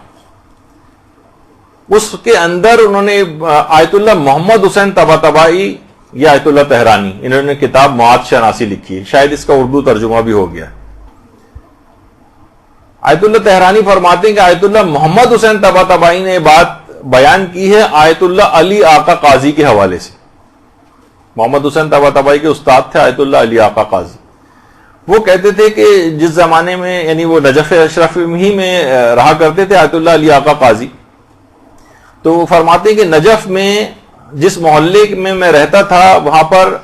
آفندی قبیلہ ہوا کرتا تھا، جن میں سے اکثر کی زیادہ تر کی تعداد غیر شیعہ تھی، غیر شیعہ حضرات تھے. وہاں پر ایک عورت کا انتقال ہو گیا، اس عورت کی ایک ہی بیٹی تھی اور اتنی محبت ماں کے ساتھ کرتی تھی، اتنی محبت ماں کے ساتھ کرتی تھی کہ جب ماں کا انتقال ہو گیا تو لپٹ کے اس نے ایسا وہ لپٹی ہے ماں سے کہ کسی صورت چھوڑنے کو تیار نہیں ہو رہی. جب ماں کو قبر میں دفن کے لیے لے جایا گیا تب بھی وہ چھوڑنے کو تیار نہیں ہو رہی، اور لوگوں کو ایسا لگا کہ اگر ہم نے اس کو ماں سے جدا کیا تو کہیں یہ انتقال ہی نہ کر جائے بچی، وہ لڑکی. تو کہہ رہے ہیں لوگوں نے بالآخر سمجھ میں نہیں آیا ان کی، اور کہا کہ ہم نے ماں کو تو قبر کے اندر لٹا دیا، وہ بچی نے ماں کو کسی صورت چھوڑنے کو تیار نہیں تھی تو ہم نے قبر کو بند نہیں کیا اور اوپر سے کوئی ایسی چیز اس پہ رکھ دی تاکہ بچی بھی جو ہے وہ سانس گھٹنے سے نہ مر جائے، اور قبر کو مکمل بند نہیں کیا. اور اگلے دن جب ہم وہاں پر پہنچے تو اتنا ایک وحشتناک منظر ہم نے دیکھا کہ وہ بچی جو چھوٹی بچی تھی اس کے سارے بال سفید ہو چکے تھے. آیت اللہ علی آقا قاضی نے، آیت اللہ طباطبائی فرماتے ہیں کہ اس واقعے کو آیت اللہ علی آقا قاضی نے خود بیان کیا، اور اس آفندی قبیلے ہی کی وہ عورت کے انتقال کا واقعہ. تو لوگوں نے اس لڑکی سے پوچھا کہ کیا ایسی چیز ہوئی، تو کہا کہ جب آپ لوگ سب لوگ یہاں سے چلے گئے تو میں نے دیکھا کہ کچھ فرشتے جو ہیں وہ سوال و جواب کے لیے ماں سے آئے ہیں، ماں سے سوال و جواب کرنے کے لیے. تو ماں سے پوچھا کہ تیرا رب کون ہے، اس نے صحیح جواب دیا. کہا تیرا رسول کون ہے، اس نے صحیح جواب دیا. اور جب پوچھا فرشتوں نے کہ تیرا امام کون ہے، تیرا امام کون ہے، تو میری ماں خاموش ہو گئی، غیر شیعہ تھی، خاموش ہو گئی. تو ان فرشتوں کے پیچھے کھڑی ہوئی ایک نورانی شخصیت نے کہا لست لہا بامام، میں اس کا امام نہیں ہوں. دونوں فرشتوں نے اسی وقت آگ کے بنے ہوئے گرز اٹھائے اور میری ماں کو مارے، اور پوری قبر آگ سے بھر گئی، یہاں تک کہ آسمانوں تک وہ آگ چلی گئی. اتنا دہشتناک منظر تھا کہ جس سے میرے پورے بال سفید ہو گئے. خود آیت اللہ علی آقا قاضی فرماتے ہیں کہ وہ آفندی قبیلہ جو غیر شیعہ پورا ایک افراد کا قبیلہ تھا، وہ رہا کرتا تھا نجف میں، وہ اس واقعے کو سننے کے بعد وہ تمام کے تمام پورے کا پورا قبیلہ اس نے مذہب حقہ کو قبول کر لیا. درود بھیجیے نا محمد علیہ محمد صلی اللہ علیہ وسلم.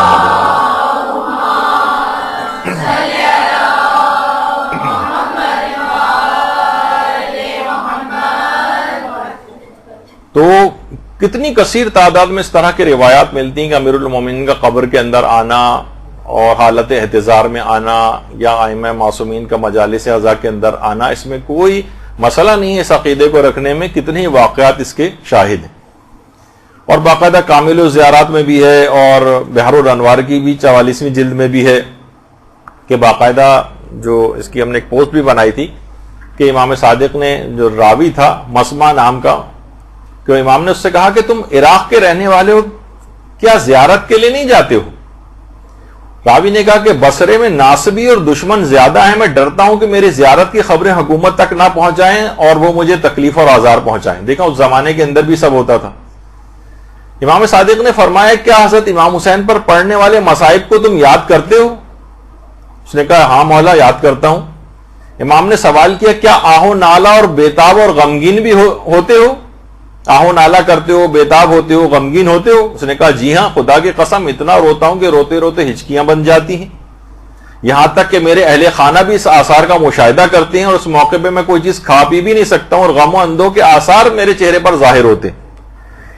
امام نے فرمایا خدا تمہارے رونے پر رحمت نازل کرے، واقعتاً تمہارا شمار ان لوگوں میں ہوتا ہے جو ہمارے مصائب پر آہو نالا کرتے ہیں اور ہماری خوشی میں خوش ہوتے ہیں، غم میں غمگین ہوتے ہیں. بے شک کہ تم مرتے وقت ہمارے آباء و اجداد کو اپنے پاس حاضر دیکھو گے. دیکھیے یہ جملہ، بے شک تم مرتے وقت ہمارے آباء و اجداد علیہم السلام کو اپنے پاس حاضر دیکھو گے اور تمہارے بارے میں وہ ملک الموت سے سفارش کریں گے اور تمہیں ایسی بشارت دیں گے کہ مرنے سے پہلے تمہاری آنکھیں منور ہو جائیں گی اور ملک الموت تم پر بچے کی نسبت ماں سے بھی زیادہ مہربان ہو جائے گا. کامل الزیارات میں اور بحار الانوار وغیرہ کے اندر بھی یہ والی روایت موجود ہے. تو کتنی ایسی روایات ہیں جس کے اندر کثرت سے بات آئی ہے کہ ائمہ معصومین کا قبر میں آنا یہ کوئی غیر عقلی بات نہیں ہے. اصل میں اس بات کو بیان کرنا اس وجہ سے بھی ہے کہ ان چیزوں کی مخالفت آج کل بہت ہونے لگی اور سوشل میڈیا کے اوپر اس قسم کے افراد بہت بیٹھنے لگیں گے جو ان چیزوں کا انکار کرتے ہیں. تو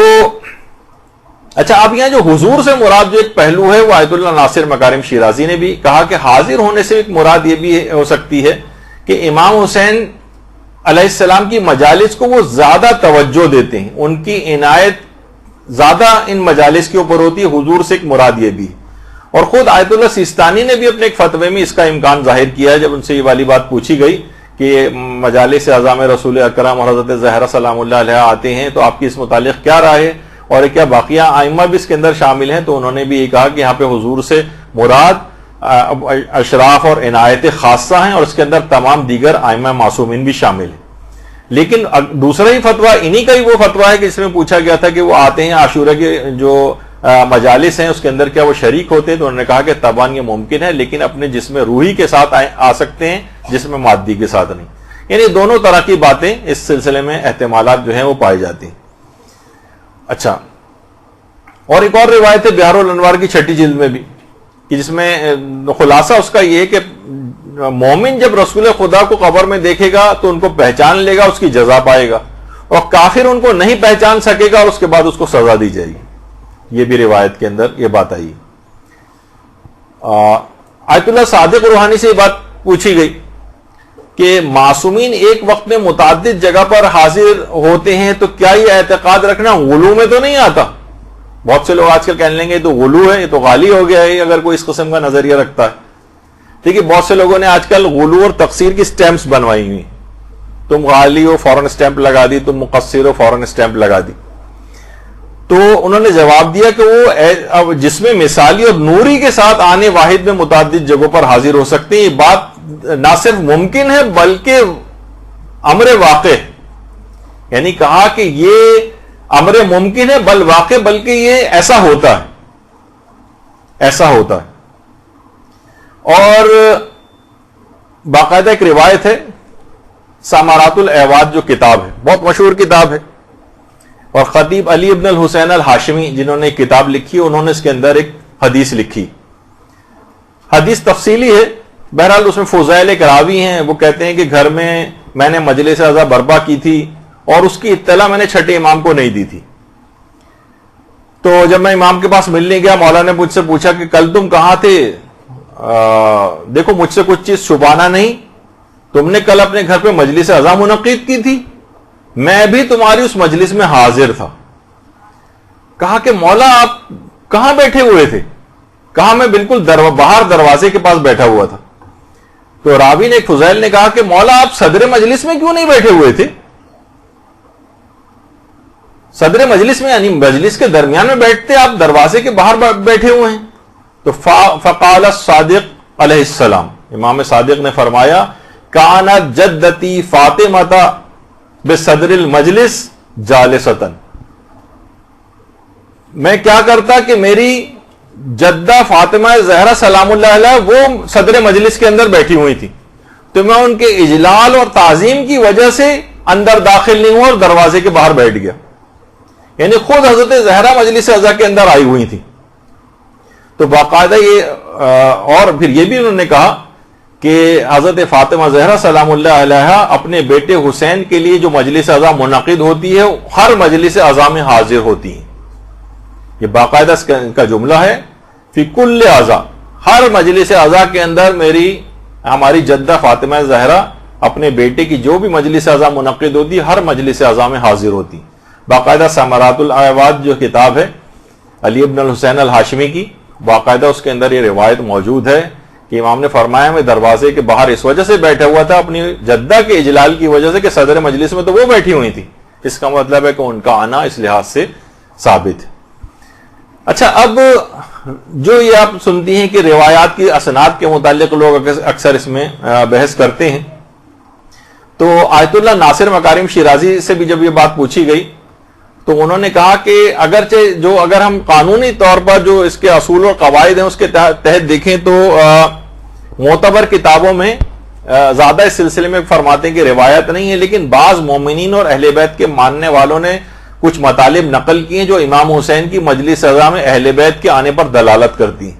اگرچہ مستند دلیل کے عنوان سے ان پر تکیہ نہیں کیا جا سکتا. اچھا, اب اس کے اندر یہ جو مسئلہ ہے کہ اس میں آئمہ کے فضائل کی روایات میں سند اتنی چیک نہیں کی جاتی, تو اس کی وجہ آیت اللہ محمد علی گرامی نے بہت اچھی بتائی ہے آپ کہ اس کے لیے بھی ہے, باقاعدہ ان کی کتاب ہے دعوۃ فاطمہ لما خلقتکما, اس میں باقاعدہ انہوں نے نقل کیا ہے کہ اس طرح کے جو معجزات ہیں، دیکھیے بہت اہم بات ہے، معجزات کی روایات کے متعلق انہوں نے فرمایا اس جیسی روایات کو جو معصومین کے بارے میں خاص مقامات سے متعلق ہے، ان روایات میں راوی کا مجہول ہونا قدرتی بات ہے، یعنی راوی کے حالات پتہ نہیں ہے زیادہ تر فضائل کی روایتوں میں. اس کی وجہ بتائیے، کیونکہ اماموں کے زمانے میں فقہی احکام کے راویوں کو آمد و رفت اور سماجی کاموں میں کوئی مشکل پیش نہیں آتی تھی،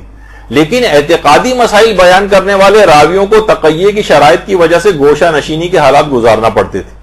اور وہ سماجی روابط سے الگ تھلگ رہتے تھے. وہ روزانہ کی بحثوں میں بھی زیادہ حصہ نہیں لیتے تھے، اور اس لیے ان کی عدالت اور وثاقت کے بارے میں بحث واقع نہیں ہوتی تھی. اس وجہ سے ان کا مجہول ہونا روایت کو اعتبار سے نہیں گراتا ہے، خصوصاً جو روایت قواعد کے مطابق ہو. اور یہی بات کہ یہ افراد امام کے مورد خطاب قرار پاتے تھے، اس سے معلوم ہوتا ہے کہ وہ اصحاب سر ہوتے تھے، جیسا کہ بعض دیگر مشابہ باتیں آئمہ کے مقامات کے بارے میں ایسے ہی افراد سے نقل ہوئی. یعنی ان جو کہا جاتا ہے نا کہ اس میں راویوں کا پتہ نہیں ہے زیادہ کہ آئمہ کے فضائل کی جو روایتیں، تو کہہ رہے ہیں کہ آئمہ کے فضائل کی روایتیں بیان کرنے والے راوی چھپ کے رہتے تھے. وہ عام حدیثوں کے بیان والوں کو تو آزادانہ میل جول کی اجازت ہوتی تھی، لیکن ایسے افراد کو قتل کروا دیا جاتا تھا، تو ان کے حالات زیادہ تر آئے نہیں. تو یہ معنی نہیں ہے جب بھی فضائل کی جو روایات بیان ہوتی ہیں اس کے راویوں کے حالات اگر نہیں بھی پتہ ہوتے تو علماء اس کو قبول کرتے ہیں اگر اس کا مضمون خلاف اسلام نہ ہو بشرطے. تو اکثر افراد جو ہاتھوں میں رجال وغیرہ کی جو وہ لے کے پھر رہے ہیں، فوراً دیکھتے ہیں راوی، ارے راوی تو مجہول ہے، تو لہٰذا فوراً روایت کو ریجیکٹ کر دیتے ہیں. یہ اصول نہیں ہے فضائل کی روایت کو ریجیکٹ کرنے کا، کیونکہ ان مجبوری تھی اس زمانے میں آئمہ کے فضائل کی جو روایتیں نقل کرنے کے معنی ہے کہ اسے قتل کروا دیا جائے. تو ایسے افراد چھپ کر رہتے تھے، ان کے حالات لوگوں کو پتہ نہیں چلتے تھے، اس وجہ سے یہ باتیں ٹھیک طور پر نہیں پتہ چل پائیں. تو لہٰذا اس قسم کی روایتوں میں اگر ضعف بھی پایا جائے کسی مجتہد کا یا کوئی نظریہ بھی مل جائے، تب بھی یہ معنی نہیں کہ وہ اس روایتوں کو جھوٹا کہہ رہا ہے، بلکہ یہ مسئلہ اس کے اندر اس طرح سے ہوتا ہے. اچھا، اسی طرح سے ابھی جو بات ہو رہی کہ اپنے جسمانی جو روحی اور ملکوتی اعتبار سے آئمہ کی ارواح جو ہے ہر جگہ پہنچتی ہیں، اس کی مثال علماء ایک اور بھی دیتے ہیں ملک الموت سے. دیکھیے تو ایک آپ کو سمجھانے کے لیے ظاہر ایک تصویر بنانی پڑتی ہے، ورنہ ملک الموت جو کافروں کے لیے اور ظالموں کے لیے تو بہت ہی خوفناک شکلوں میں آتا ہے کہ حضرت ابراہیم کہتے تھے کہ کوئی اور عذاب نہیں بھی آئندہ دیا جائے تو بس یہی کافی ہے اس کی شکل دیکھنا. اور جو مومن کے پاس اتنی حسین شکل کے اندر آتا ہے کہ وہ کہتے ہیں اس کے بعد اسے کوئی اور ثواب نہیں بھی دیا جائے تو بھی اس کی شکل دیکھنا اتنا اس کے لیے کافی ہو جائے گا کہ اس کے بعد نہیں بھی کوئی دیا جائے تو اس کو کوئی افسوس نہیں ہوگا. تو بہرحال ایک سمجھانے کے لیے کہ ملک الموت بھی تو دیکھیے ایک وقت میں آنے واحد میں ہزاروں افراد مرتے ہیں، تو سب کی روح کیسے قبض کرتا ہے؟ الگ کوئی امریکہ میں مر رہا ہے، کوئی یورپ میں مر رہا ہے، کوئی ایشیا میں مر رہا ہے، کوئی کسی ملک کے اندر مر رہا ہے، اور ملک الموت آنے واحد میں ہر جگہ، کیونکہ وہ جس میں نوری اور ملکوتی رکھتا ہے، وہ فرشتہ ہے، اگرچہ خود ملک الموت کے انصار و اعوان فرشتے بھی. چوتھے امام نے باقاعدہ ان کو بھی سلام کیا کہ سلام ہو میرا ملک الموت پر اور اس کے انصار و اعوان فرشتوں پر جو اس کے مددگار بھی. لیکن خود ملک الموت بھی آنے واحد میں متعدد جگہوں پہ حاضر ہو سکتا ہے کیونکہ اس کا جسم ملکوتی. تو یہ بھی آپ کے سامنے رہے. اچھا، بعض علماء جیسے آیت اللہ محمد صادق صدر وہ اس بات کے قائل تھے. اچھا، آیت اللہ صادق صدر وہی ہیں صدام کے ساتھ جب ان کا ہوا تھا، اور بہت ایک ویڈیو بھی ٹی وی کے اوپر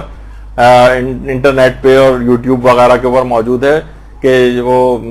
باقاعدہ صدام کا جو بھی اہلکار تھا اس کے چھڑی مار رہے ہیں، اس کے بعد ان کو فائرنگ کر کے قتل کیا جاتا ہے. واقعہ تو ایسے ہی ہوا تھا، لیکن وہ جو اس کے اوپر دکھائی جاتی ہے وہ مووی ہے. اصل لوگ سوچتے ہیں شاید یہ اوریجنل واقعہ ہے جو کہ اس کے اوپر ہے، وہ اوریجنل نہیں. تو آیت اللہ صادق صدر وہ یہ فرماتے ہیں، وہ بھی اس بات کے قائل تھے کہ آئمہ جو ہیں حاضر ہوتے ہیں. وہ کہتے تھے میرا بھی اعتقاد یہی ہے، لیکن وہ فرماتے ہیں کہ آئمہ معصومین ہر مجلس اعضاء میں حاضر نہیں ہوتے، بلکہ اس مجلس اعضاء میں حاضر ہوتے ہیں جو اخلاص کامل کے ساتھ مجلس اعضاء کو برپا کرے. اخلاص کامل کے ساتھ، یہ کہتے تھے وہ. اور وہ یہ بھی انہوں نے کہا کہ اس مادی جسم کے ساتھ نہیں ان کا آنا نہیں ہے، بلکہ روحی طور پر آنا مراد ہے. اچھا، ایک کتاب ہے داستان ہائے عبرت آموز، اس کے اندر آقا سید علی اکبر کوثری، یہ ایران کے مجالس پڑھنے کے حوالے سے اتنے مشہور تھے، اور خصوصیت ان کی یہ تھی کہ یہ خاص طور پر بڑے بڑے مجتہدین کے سامنے مجلس اعضا پڑھا کرتے تھے. آسان کام نہیں ہے مجتہدین کے سامنے ایسی روایات پڑھنا، یعنی کتنا محتاط ہو کے انسان کو پڑھنا ہوتا ہے اتنے بڑے عالموں کے سامنے. اور خاص طور پر امام خمینی کے گھر میں جتنی مجالس اعضا منعقد ہوتی تھی اس میں اکثر آقا علی اکبر کوثری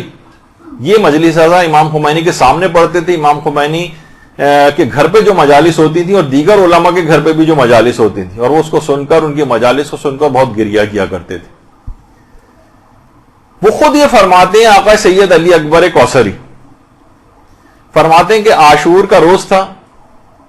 اور مجھے عاشور کے روز بہت ساری جگہوں پہ مجالس اعضا پڑھنی تھی. ایک مجلس پڑھ کر میں نکلا تو محلے کے چند بچے، چھوٹے بچے اور بچیاں میرے پاس آئے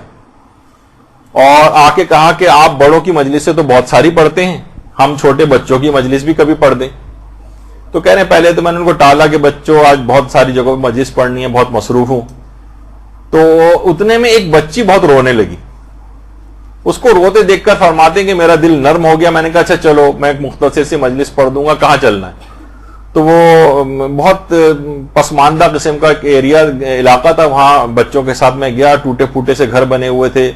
ایک مختصر سی جگہ تھی، بہت سارے بچے وہاں پر بیٹھے ہوئے تھے. پہلے سے انہوں نے انعقاد کیا ہوا تھا کہ ہم یہاں پہ ایک بچوں کی مجلس منعقد کریں گے. تو بچے بھی زمین پر بیٹھے ہوئے تھے، تو میں بھی وہیں کچی زمین کے اوپر میں بھی بیٹھ گیا ان کے ساتھ جا کر. اور میں نے وہاں پر کچھ فضائل پڑھے، مختصر سے مصائب پڑھے اور دعا کر کے اٹھنے لگا تو ایک بچے نے کہا کہ ہم تبرک کھلائے بغیر آپ کو جانے نہیں دیں گے. اور اس کے بعد اس نے مجھے چائے لا کر دی. جو میں نے چائے پی تو چائے ٹھنڈی ہو چکی تھی، تو میں نے ناگواری محسوس کی اور چائے ایک طرف رکھ دی، نہیں پی. کہہ رہے ہیں اس دن ظاہر عاشورے کی مجالس بہت ساری پڑھی تھی. بہت شام غریبہ کی مجلس پڑھ کے جب میں گھر میں آیا تھکاوٹ بہت زیادہ تھی، رات کو سو گیا. تو رات کو میں نے خواب میں حضرت فاطمہ الزہرا سلام اللہ علیہا کی زیارت کی.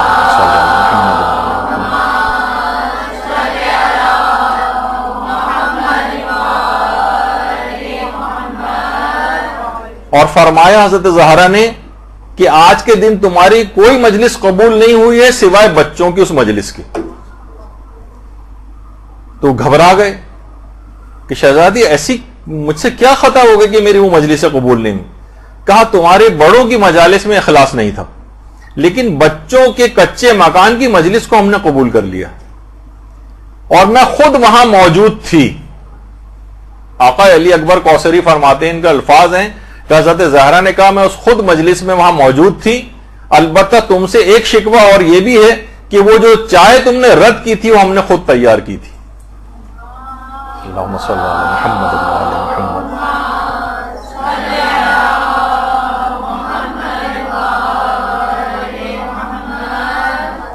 تو اس طرح کے نہ جانے کتنے رویائے صادقہ، کتنے مکاشفات علماء کے، مجتہدین کے اتنے تواتر کے ساتھ ہیں، اتنے تواتر کے ساتھ ہیں کہ آپ درسوں پہ درس رکھتی چلے جائیں یعنی ختم نہیں ہوں گے، اتنے زیادہ وہ واقعات پائے جاتے ہیں. تو یہ جسم ملکوتی اور نورانی کے ساتھ ایک ہی وقت میں دنیا کے مختلف جگہوں پر ہر مجلس کے اندر حاضر ہو سکتے ہیں. اور اس کی مثال ایک علماء دیتے ہیں، اس طرح سورج جب طلوع ہوتا ہے تو دنیا کے کتنے ہی ممالک کے اندر اور بر اعظموں میں اس کی کرنیں ایک ساتھ پہنچ رہی ہوتی ہیں. یعنی سورج ایک ہی ہے لیکن ہر جگہ پر موجود ہے. اسی طریقے سے نورانی اور ملکوتی جسم کی بھی مثال ہے کہ آنے واحد میں متعدد جگہوں پہ حاضر ہو سکتا. اور باقاعدہ کچھ روایتیں ایسی ہیں جو کہ علماء بھی ظاہر ہے اگر یہ نظریہ کسی کا نہ ہو تو یہ روایتیں سمجھنا بہت مشکل. جیسے خود چھٹے امام ہمارے امام جعفر صادق علیہ السلام فرماتے ہیں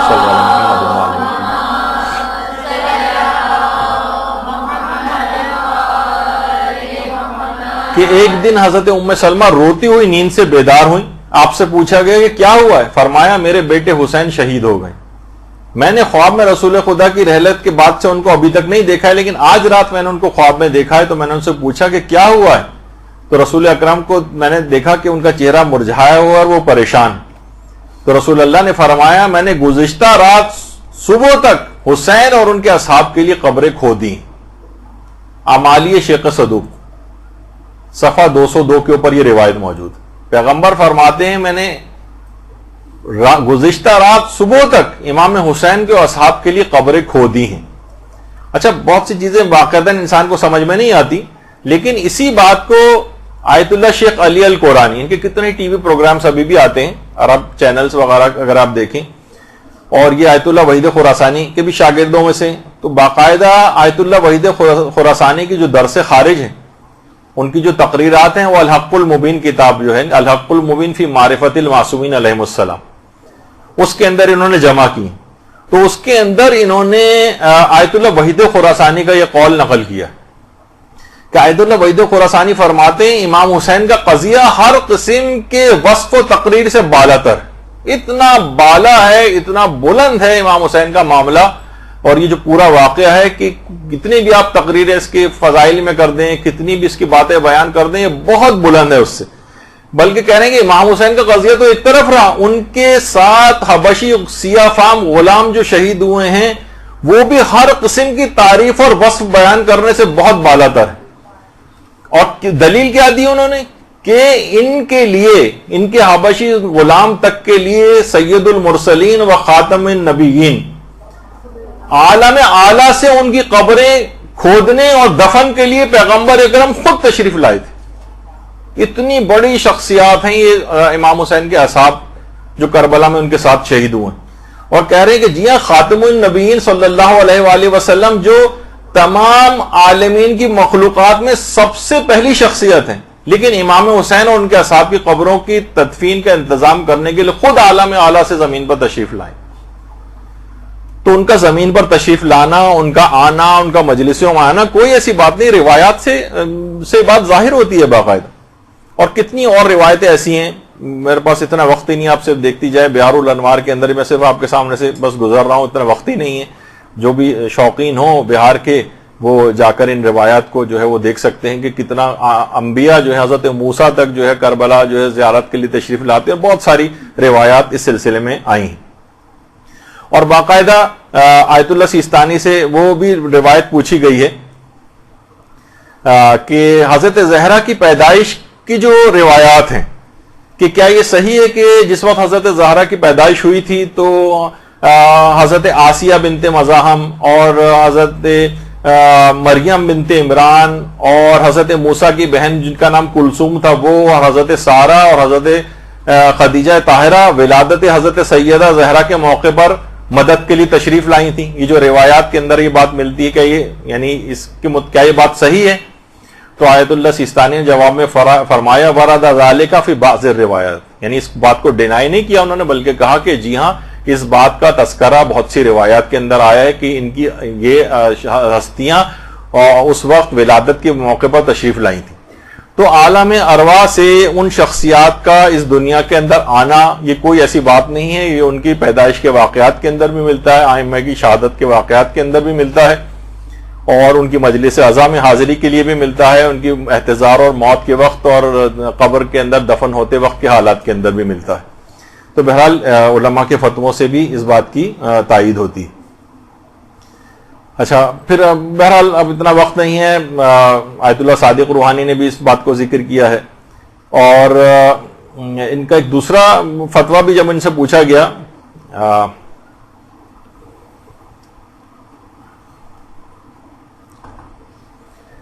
اچھا اب ایک چیز اور بھی ہے کہ اگر کوئی خطیب 100% اس بات کو یقینی طور پر بتائے، جیسے کہ اکثر جگہوں میں نے سنا ہے کہ اعلان ہونے لگتا ہے اب سب لوگ خاموش ہو جاؤ، حضرت زہرا آ گئی ہیں اور امام حسین تشریف لے آئے ہیں اور امیر المومنین آ گئے ہیں اور رسول اللہ آ گئے ہیں، اس طرح کے اعلانات ہونے لگتے ہیں، تو مجتہدین سے یہ بات باقاعدہ استفتاء کے اندر بھی پوچھی گئی کہ بہت سے روزہ خوان اس طرح سے آ کر کہنے لگتے ہیں، تو علماء نے بہت سارے مجتہدین سے پوچھا گیا، تو آیت اللہ فاضل انکرانی نے کہا کہ نہیں، یہ بات صحیح نہیں، اس طرح سے نہیں کہنا چاہیے ان کو، اور آیت اللہ سیستانی نے بھی فرمایا کہ چونین کلماتی اعتبار نہ دارد، ان کے اس طرح کے جملے کہنے کا کوئی اعتبار نہیں۔ اچھا، آیت اللہ صافی گلپائیگانی نے کہا کہ اگر اظہار امیدواری کے طور پر ایسا کہہ رہے ہوں تو صحیح ہے، ورنہ صحیح نہیں، اور آیت اللہ بہجت نے بھی کہا کہ غالباً ان کی مراد یہ ہوتی ہوگی کہ مجلس اعظم میں تشریف لائے ہوں گے، بہرحال 100% ہی کوئی یقین سے نہیں کہہ سکتا نا، اور یہ جملے نہیں کہنے چاہیے کہ آ گئے ہیں، یہ آپ نے کیسے کہہ دیا، یعنی یہ کوئی شخص اس طرح سے نہیں بتا سکتا، امکان ظاہر ہو سکتا ہے اور جیسے کہ روایت میں ہے کہ وہ آئے ہوں گے اس طرح کی بات کہی جا سکتی ہے، لیکن آ گئے ہیں تاکہ ان کی مجلس میں زیادہ لوگوں کو بہرحال ایک جھوٹ بول کر یا جس بات کا آپ کو علم نہیں اس کا اظہار کر کے تو نہیں کہی جا سکتی، تو ایسی چیزوں کو ڈینائی کیا جائے گا، لیکن اس بات کا امکان موجود ہے کہ وہ ان مجالس اعضاء کے اندر تشریف لائی ہوں گی۔ اچھا، اب ایک بات اور اس کے اندر کہہ دی جائے، وہ یہ ہے کہ اگر واقعتاً اس بات کا عقیدہ، جیسے کہ آپ نے دیکھا کہ اگر یہ عقیدہ لوگوں کا ہے کہ وہ آتی ہیں یا آ سکتی ہیں، تو پھر تو کتنی زیادہ احتیاط کرنی پڑے گی،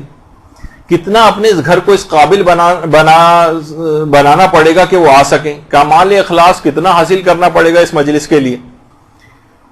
ورنہ اب اپنی بہتہ کے اپنی وضاقتہ بھی درست کرنی پڑے گی۔ مرد حضرات کے متعلق روایت میں ملتا نہیں کہ پیغمبر کے پاس جب داڑھی مڈے ہوئے افراد آتے تھے تو پیغمبر اپنے رخ کو موڑ لیتے تھے، چہرہ پھیر لیتے تھے، پیغمبر دیکھنا پسند نہیں کرتے تھے ان کو اگر داڑھی مونڈی ہوتی تھی۔ اور اسی طریقے سے عورتیں اگر بے پردہ ہیں، حجاب مکمل نہیں ہے، فیشنیبل لباسوں کے اندر جو ہے وہ آ رہے ہیں، اس کا تقدس خراب کیا ہوا ہے، تو اب آپ خود سوچیں کہ اگر آپ کا یہ اعتقاد ہے تو آپ کو کتنی احتیاط کرنی پڑے گی اپنے حلیوں کو درست کرنے میں، اپنی وضع قطع کو اسلامی کرنے میں، نیتوں کی کتنی اصلاح کرنی پڑے گی، ریاکاری نہ ہو۔ عورتوں کی مجالس میں سننے میں زیادہ آتا ہے عدلے کا بدلہ ٹائپ کا جو ہوتا ہے کہ اگر ہم ان کے یہاں نہیں جائیں گے تو وہ ہمارے یہاں نہیں آئیں گی، اس وجہ سے مجلس اعضاء سننے کی اتنی نیت نہیں ہوتی کہ جتنی اس بات کی ہوتی ہے کہ کہیں وہ ہم نہیں گئے تو وہ نہ آئیں۔ تو یہ غیر الہی جتنی نیتیں ان کو نکالیے، نیتوں کی اصلاح، ذاکر اور ذاکرہ کے لحاظ سے کتنی زیادہ آپ لوگوں کی ذمہ داری ہو جائے گی، یعنی ذاکر اور ذاکرہ ایسے کو بلائیں، مثلا کسی ذاکر کو بلا رہے ہیں، نوح خان کو بلائیں جس کے متعلق کہا جاتا ہے نا شکل سے عزادار لگے اداکار نہ لگے، یعنی وہ حضرت زہرا اور ائمہ معصومین کا آنا ممکن ہے اس مجلس کے اندر۔ اچھا، مجلس ایسی ہونی چاہیے کہ اس میں جھوٹے مضامین نہ ہوں، خاص طور پر مصائب کے اندر۔ مصائب کے اندر تو علماء کہتے ہیں کہ اگر کوئی شخص جھوٹے مصائب بیان کرتا ہے تو گویا وہ اس بات کو چاہتا ہے کہ یہ مصیبت بھی ان کے اوپر آنی چاہیے تھی،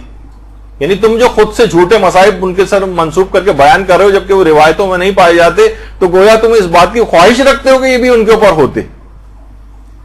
یعنی اچھا چیزیں جو ہیں وہ صحیح بیان کی جائیں، یعنی زبان حال کو زبان قال نہ بنایا جائے۔ تو بہرحال اب اس طرح کی من گھڑت چیزیں، اگر کوئی صرف زبانی اعتقاد رکھتا ہے، یہ سب چیزیں پورا نہیں کر رہا، تو اس کا مطلب ہے کہ وہ زبانی صرف اس نے عقیدہ رکھا ہوا، اصلاً اس کا عقیدہ نہیں ہے کہ امام وغیرہ اس مجلس کے اندر آتی۔ اچھا، ایک چیز اور بھی ہے، یہ اگرچہ موضوع سے تو خارج ہے کیونکہ بہت ہی تفصیلی پہلو ہیں اس بات کے اندر کہ کیا معصومین حاضر و ناظر ہیں۔ دو اوقات لوگ اللہ سے ان کا کمپیریزن کرنے لگتے ہیں، جس طرح اللہ حاضر و ناظر ہر جگہ پر ہے، تو دیکھیں حاضر و ناظر کی جو بحث ہے نا، یہ ملا دی جاتی ہے آپس میں، یہ دو الگ الگ بحثیں۔ حاضر ہونا ہر جگہ، آنے واحد میں ہر وقت ائمہ ہر جگہ حاضر ہیں، اللہ کی طرح سے ایسا نہیں۔ ہاں، وہ البتہ جب چاہیں ناظر ہو سکتے ہیں، مثلا ادنا سی توجہ نفس کریں گے انہیں فوراً اللہ اس چیز کا علم عطا فرما دیتا ہے۔ اور یہ مختلف روایات کے اندر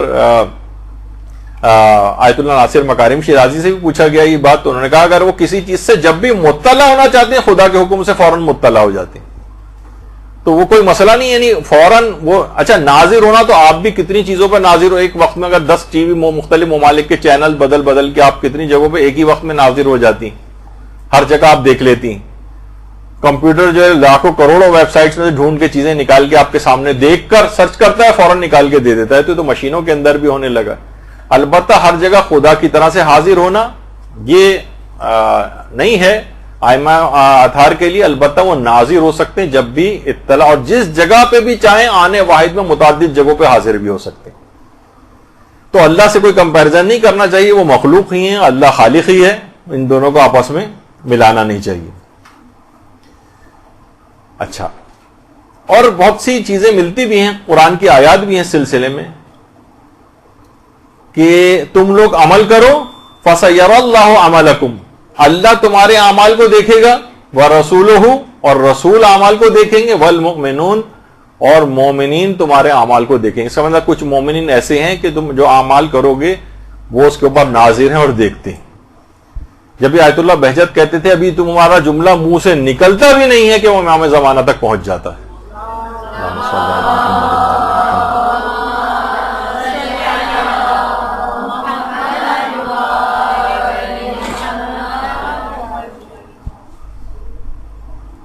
تو بس اب کیونکہ وقت ختم ہو گیا، باتیں ابھی بہت ساری مجھے بیان کرنا تھی، لیکن یہاں پر گفتگو ہم اپنی روکتے ہیں۔ اور آپ نے دیکھا کہ بہرحال